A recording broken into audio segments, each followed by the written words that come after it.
दरियापुर में भाजपा जिला अध्यक्ष का स्वागत समारोह का आयोजन। बीजेपी के नवनिर्वाचित जिला अध्यक्ष दीपक कुमार सिंह का बढ़ैया प्रखंड के दरियापुर गांव में कार्यकर्ताओं ने भव्य स्वागत किया।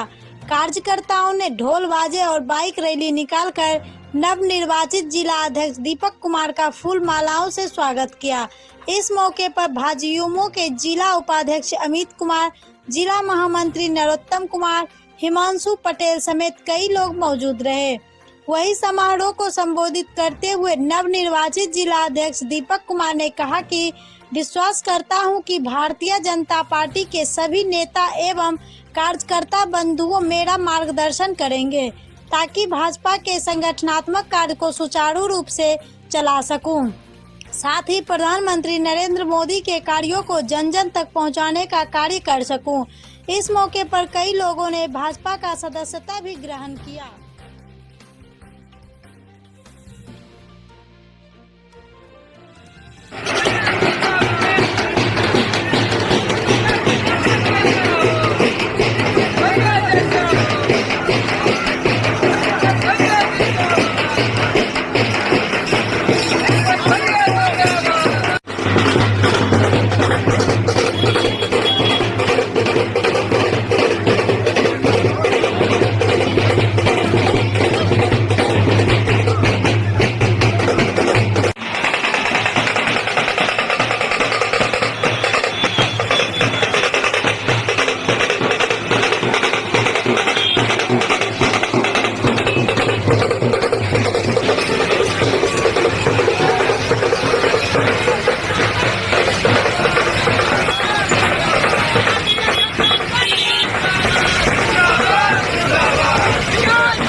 आया और हमारे पार्टी में कोई पद नहीं मिलता है किसी को।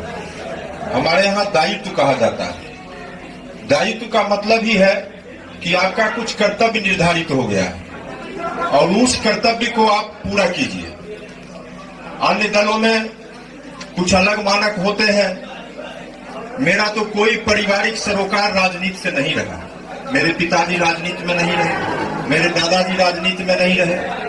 कि भारतीय जनता पार्टी का हम लोग आभार व्यक्त करते हैं कि हमारे जैसा एक साधारण कार्यकर्ता, किसान मजदूर के घर में पैदा हुआ व्यक्ति आज भारतीय जनता पार्टी लखीसराय के जिला का दायित्व हमारे माथे पर आया।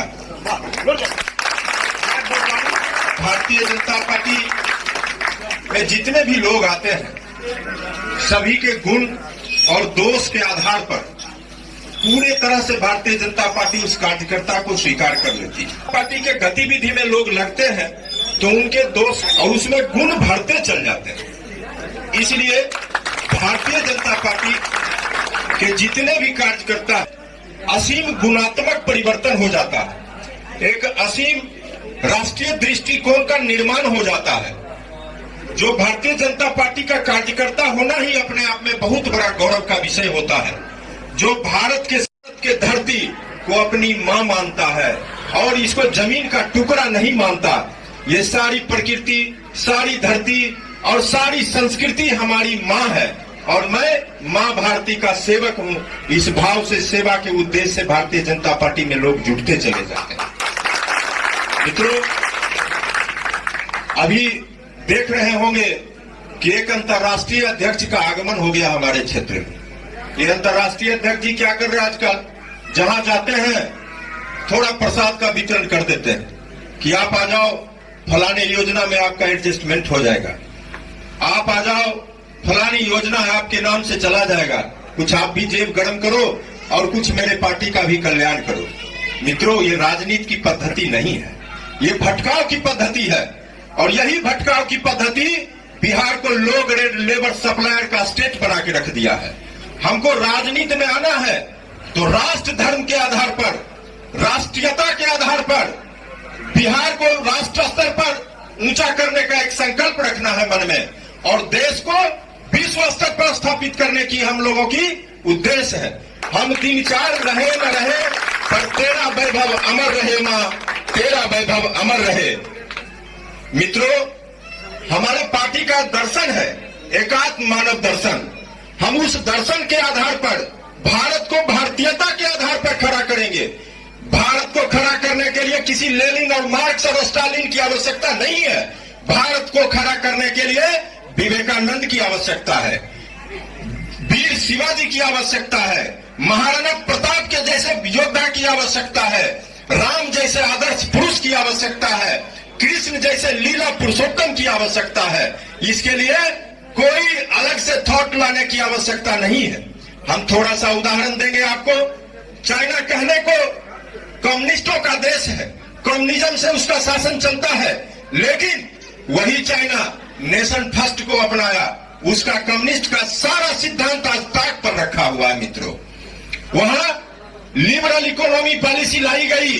लिबरल इकोनॉमी पॉलिसी को लाने वाला देश अमेरिका है। अमेरिका के पूंजीवाद को चाइना ने एक्सेप्ट कर लिया। उसकी वो ढोंग बेनकाम हो गई जो कम्युनिस्ट के नाम पर पूरे दुनिया को कंफ्यूज करते रहा। समाजवाद रूस की धरती से चला, आज समाप्त तो हो गया, कहीं वो चलने की आवश्यकता नहीं है।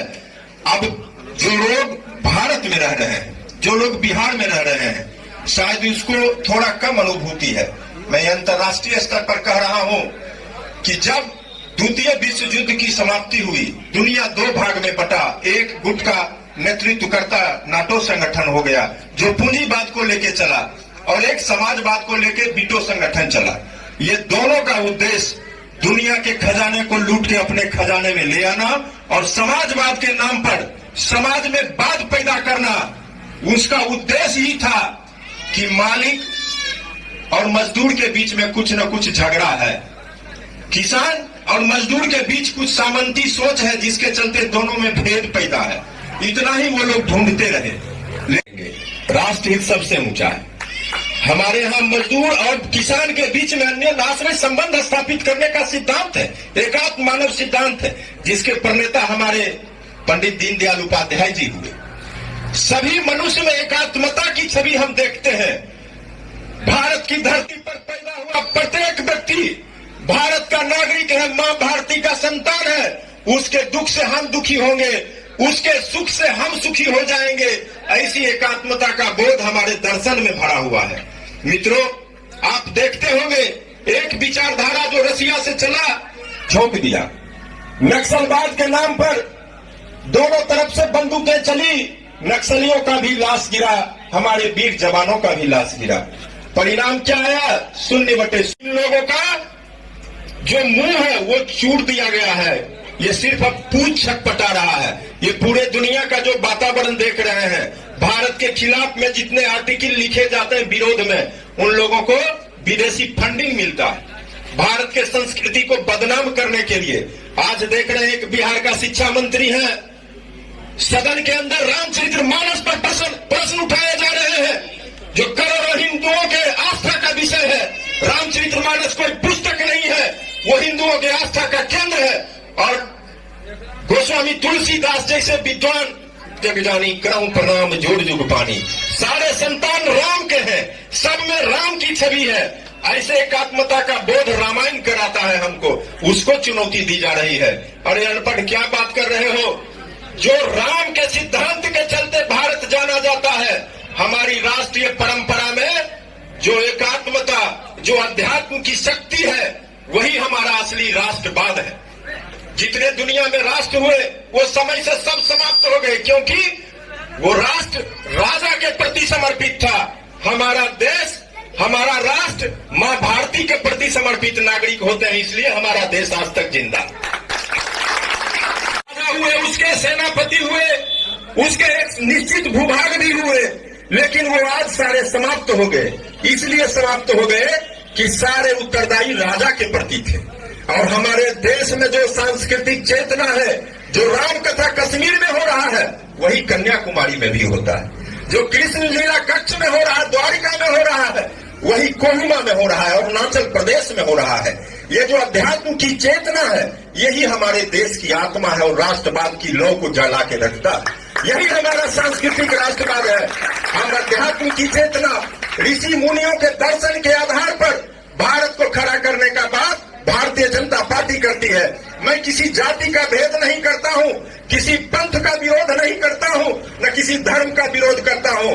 विरोध करता हूं तो सर्व धर्म निरपेक्षता का विरोध करता हूं, और उसका मैं खुल के विरोध करता रहूंगा। यदि जो वक्फ बोर्ड को अधिकार दिया गया है, तो हिंदुओं के बोर्ड को भी अधिकार देना होगा। हिंदू का देश, हिंदुओं के ऊपर ही अत्याचार सहने के लिए देश अब मानने को तैयार नहीं है। जहां मजार और मस्जिद में लोग माथा पटकते चलते थे, राजनीति में आप देखते होंगे गोल टोपी का एक वातावरण चलता था।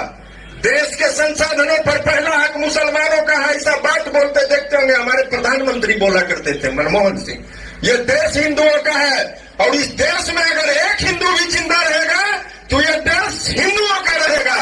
इसको कान खोल करके सुन लो। कोई भारत का सारा दर्शन हिंदू दर्शन के आधार पर खड़ा हुआ है। इसका दर्शन कोई जीसस और पैगंबर के आधार पर इसका दर्शन खड़ा नहीं हुआ है।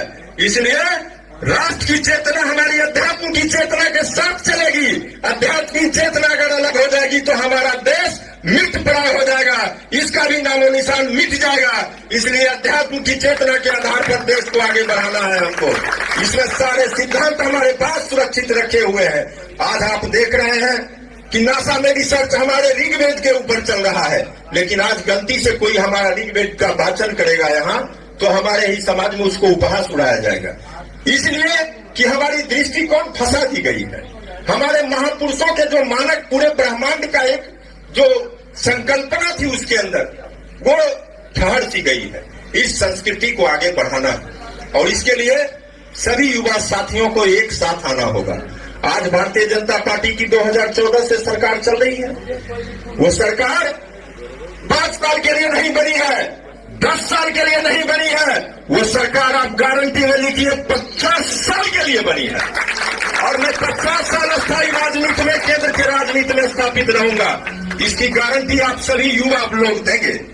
ये लोग चुनाव आते हैं, तरह तरह की घोषणा करेंगे, तरह तरह के अगड़े पिछड़े की बात करेंगे, एक जातीय उन्माद पैदा करेंगे, और उसमें बिहार को धकेलने का कोशिश करेंगे। मित्रों, आप लोग वैचारिक रूप से इतनी पुष्ट होइए कि नेशन फर्स्ट कहां टिक रहा है, हमारा राष्ट्रहित कहां जा रहा है। इस सारे राष्ट्रहित को ध्यान में रख करके मतदान करेंगे आप। नरेंद्र मोदी जैसा प्रधानमंत्री हमको दशकों बाद मिला। मैं एक छोटा सा आपको आक्षेप डालना चाहता हूं। इतिहास